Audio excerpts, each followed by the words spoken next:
বলে বর্তমান জামানায় এখন নবীজির আহলে বায়াত যারা আছেন তারা শিয়া হয়ে গেছেন, আস্তাগফিরুল্লাহ নাউযুবিল্লাহ, তারা ধর্ম থেকে সরে গেছেন, কোরআন থেকে সরে গেছেন।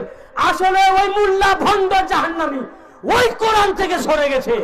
ওই নবী পাকের উপরে এই কথাটা বলার কারণে নবী পাকের উপরে ফতোয়া আরোপ করেছে। নবীজির হাদিসকে মিথ্যা প্রতিপন্ন করার কারণে ওই মুল্লা ইসলাম থেকে খারেজ হয়ে গেছে, জাহান্নামী হয়ে গেছে।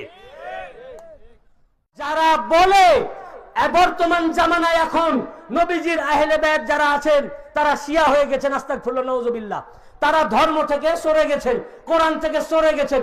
আসলে ওই মুল্লা ভণ্ড জাহান্নামী ওই কোরআন থেকে সরে গেছে। ওই নবী পাকের উপরে এই কথাটা বলার কারণে নবী পাকের উপরে ফতোয়া আরোপ করেছে।